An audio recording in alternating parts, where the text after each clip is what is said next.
రుణమాఫీ నేపథ్యంలో రైతులైతే ఆనందోత్సాహాలతో నిండిపోయింది. ఆ రైతులు కూడా ఆనందోత్సాహాలు జరుపుకుంటున్నారు. సో మంత్రులు ఎమ్మెల్యేలతో కలిపి కూడా ఈ సంబరాలు జరుపుకుంటున్న పరిస్థితి కనిపిస్తోంది. సో మనం వరంగల్లో అక్కడ పరిస్థితి ఏ విధంగా ఉందో వివరించడానికి మా కరెస్పాండెంట్ నవీన్ లైవ్ లో సిద్ధంగా ఉన్నారు. నవీన్. శ్రీనివాస్, వరంగల్లోనైతే ఉదయం నుంచి కూడా ప్రతి పల్లెన ఒక పండగ వాతావరణం అయితే కనిపిస్తుంది. ఇప్పుడు వ్యవసాయ సీజన్, నాట్ల సీజన్ కావడంతో నారు మడుల్లో కాంగ్రెస్ ప్రభుత్వానికి సంబంధించి అంటే ముఖ్యమంత్రి రేవంత్ రెడ్డికి, వ్యవసాయ శాఖ మంత్రి తుమ్మల నాగేశ్వరరావుకు ఎక్కడికక్కడ పాలాభిషేకం చేస్తున్నటువంటి దృశ్యాలే మనకు అడుగడుగున కనిపిస్తూ ఉన్నాయి. కొద్దిసేపటి క్రితం ఆర్ట్స్ కాలేజ్ మైదానం ఎప్పుడైతే రాహుల్ గాంధీ 2022 మే 6న రైతు డిక్లరేషన్ చేసినటువంటి హనుమకొండ ఆర్ట్స్ కాలేజ్ మైదానం కూడా రాహుల్ గాంధీ సీఎం రేవంత్ రెడ్డి ఫోటోకు పాలాభిషేకం చేశారు.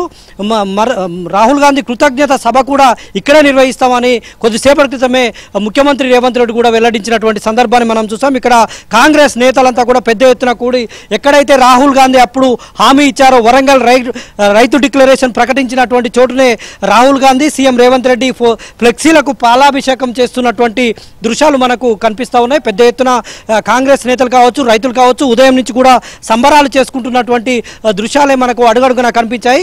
ఇక్కడ కాంగ్రెస్ నేతలు ఉన్నారు, వారితో మాట్లాడించేటువంటి ప్రయత్నం చేద్దాం. సార్, మీ సంబరాలకు కారణం ఏంటి? రైతుల నుంచి మీకు ఎలాంటి స్పందన వస్తుంది? నిజానికి ఇవాళ తెలంగాణ రాష్ట్రంలో చాలా అపూర్వమైనటువంటి దినంగా ఈ చరిత్రలో ఈరోజు నిలబడబోతున్నది.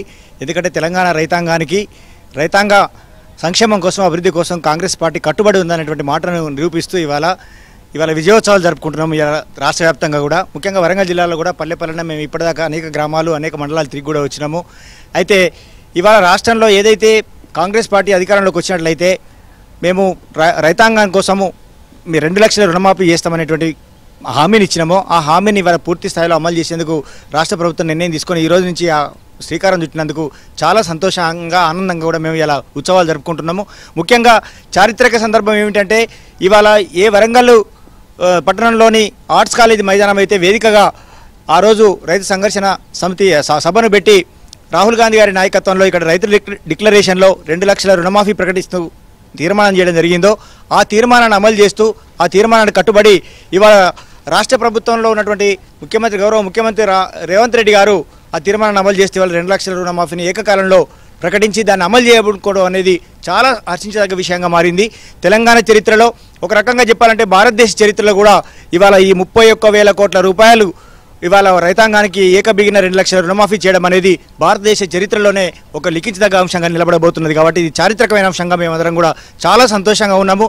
ముఖ్యంగా ఇవాళ తెలంగాణలో ఏదైతే రైతు సంక్షేమం, అభివృద్ధి, వ్యవసాయాన్ని ఒక పండగలాగా వ్యవసాయ రంగాన్ని అభివృద్ధి చేయాలి, వ్యవసాయ రంగంలో సంక్షేమం తీసుకురావాలి, రైతుల బాగోగుల కోసం ఆత్మహత్యలు లేని తెలంగాణని, అట్లాగే అప్పులు లేని రైతాంగాన్ని ఇవాళ కల్లా చూడాలి అనేటువంటిది సంతోషంగా ఈ రాష్ట్రాన్ని రాష్ట్రాన్ని సుభిక్షంగా మార్చాలనేటువంటి ఆకాంక్ష ఏదైతే ఇవాళ రాష్ట్ర ప్రభుత్వము, రాష్ట్ర కాంగ్రెస్ పార్టీ తీసుకున్నదో దాన్ని అమలు పరుస్తూ ఇవాళ గౌరవ ముఖ్యమంత్రి రేవంత్ రెడ్డి గారు చాలా సాహసోపేతమైన నిర్ణయం తీసుకున్నారు.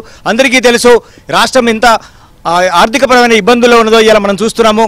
గడిచిన 9.5 సంవత్సరాల బీఆర్ఎస్ పాలనలో రాష్ట్రాన్ని అధోగతి పాలు చేస్తూ 7 లక్షల కోట్ల అప్పులు చేసినప్పటికీ అప్పుల భారం ఒకవైపు తెలంగాణని బాగా ఇబ్బంది పెడుతున్న పరిస్థితులలో కూడా ఒకవైపు ఇచ్చిన హామీలకు అనుగుణంగా సంక్షేమ పథకాలని ఎక్కడ ఆపకుండా కొనసాగిస్తూనే సాహసోపేతమైన నిర్ణయం ద్వారా 31,000 కోట్ల రూపాయల ఆర్థిక భారాన్ని కూడా సమకూర్చుకొని ఇచ్చిన మాటకు ఎన్నికల ముందు ఇచ్చినటువంటి హామీని నిలబెట్టుకోవడం కోసము కడుపు కట్టుకొని రాష్ట్ర ప్రభుత్వము, రాష్ట్రంలో ఉన్నటువంటి మంత్రులు, ఎమ్మెల్యేలు, ఎమ్మెల్సీలు అందరూ కూడా కడుపు కట్టుకొని పనిచేయడం ద్వారా ఈ 31,000 కోట్ల రూపాయల సొమ్మును రాబట్టడం ద్వారా ఇవాళ రాష్ట్రంలో రైతాంగం కళ్ళల్లో ఆశలు, అంటే రైతాంగం కళ్ళల్లో ఆనందాన్ని చూసేటువంటి ఒక రోజుగా ఈ చరిత్రలో నిలబడబోతున్నది అనేది మేమందరం సంతోషం వ్యక్తం చేస్తున్నాం. వర్షంలో కూడా తడుస్తూ ఈ కార్యక్రమాన్ని నిర్వహిస్తూ ఉన్నారు. రాహుల్ గాంధీ ఫ్లెక్సీకి కొద్దిసేపటి క్రితమే భారీ ఎత్తున పాలాభిషేకం చేశారు. చెప్పండి, రాహుల్ గాంధీ ఆ రోజు ఇక్కడి నుంచే ఇదే గ్రౌండ్ నుంచి హామీ ఇచ్చారు, మళ్ళీ ఇదే గ్రౌండ్లో మీరు పాలాభిషేకం చేస్తున్నారు, ఎలా అనిపిస్తుంది? మే 6వ తారీఖు 2022 రోజున రైతు సంఘర్షణ సభ ఈ గ్రౌండ్లో ఇదే ప్లేస్లో స్టే చేసి ఇక్కడ జరిపించినాం. ఎర్రటి ఎండలు ఆ సమయంలో కూడా రాహుల్ గాంధీ గారు రాగానే వాతావరణం ఒక్కసారిగా చల్లబడి ఆ సభకు అనుకూలంగా మారింది. ఆ విధంగా ఆర్ట్స్ కాలేజ్ అనేది ఈ రైతును రుణ విముక్తిని చేయడానికి ఇక్కడ అంకురార్పణ జరిగినటువంటి ప్రాంతము ప్రదేశం ఈ ఆర్ట్స్ కాలేజ్ మైదానం ఇది చరిత్రలో మిగిలిపోతుంది. అందుకే మేము ఇక్కడి నుంచే రాహుల్ గాంధీ గారు మాట ఇచ్చినందుకు ఆ మాటకు కట్టుబడి రేవంత్ రెడ్డి గారు అమలు చేస్తున్నందుకు వారిద్దరికి పాలాభిషేకం చేయాలని ఈ ప్రాంతంలోనే ఇక్కడనే చేయడం ద్వారా ఈ మైదానానికి ఓ ప్రాశస్త్యాన్ని ఓ చరిత్రను కల్పించాలనే ఉద్దేశంతో ఇక్కడ చేసినాము.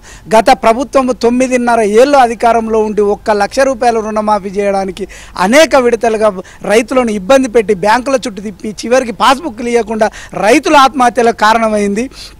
కానీ 9 నెలలు గడవలేదు, వాళ్ళకు 9 సంవత్సరాలు సరిపోలేదు.